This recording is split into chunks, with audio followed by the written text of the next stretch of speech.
حضرت آدم سے پہلے دنیا میں کیا تھا؟ ایک تفصیلی بیان 1۔ زمین کی تخلیق دلیل۔ اللہ تعالی نے سب سے پہلے آسمانوں اور زمین کو پیدا کیا۔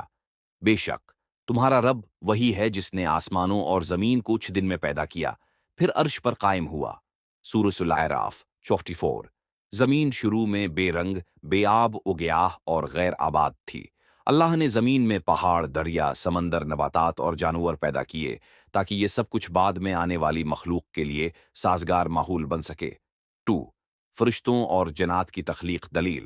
فرشتے وہ نورانی مخلوق ہیں جنہیں اللہ تعالی نے اپنی عبادت اور احکامات کی بجا آوری کے لیے پیدا فرمایا، اور ہم نے فرشتوں کو نور سے پیدا ہوا۔ کیا؟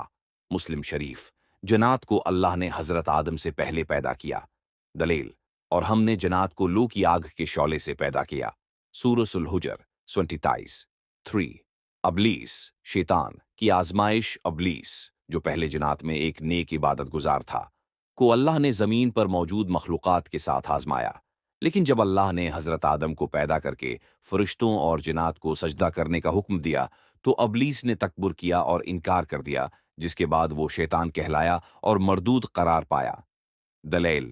جب میں اسے مکمل کر لوں اور اس میں اپنی روح پھونک دوں تو تم سب اس کے لیے سجدے میں گر جانا۔ سورۃ الحجر 19۔ 4۔ زمین پر زندگی۔ حضرت آدم کی تخلیق سے پہلے زمین پر جنات آباد تھے، لیکن وہ نافرمان اور سرکش ہو گئے، جس کے نتیجے میں اللہ نے فرشتوں کو بھیجا اور انہیں زمین سے نکال دیا۔ اس کے بعد حضرت آدم کو زمین کا خلیفہ بنایا گیا۔ دلیل۔ اور جب تمہارے رب نے فرشتوں سے کہا میں زمین میں ایک خلیفہ بنانے والا ہوں۔ سورۃ البقرہ 30۔ نتیجہ حضرت آدم سے پہلے زمین پر جنات، فرشتے اور دیگر مخلوقات موجود تھیں، لیکن اللہ نے حضرت آدم کو خاص طور پر زمین کا خلیفہ بنایا اور انہیں علم و شعور عطا کیا، جس کے بعد انسانیت کا آغاز ہوا۔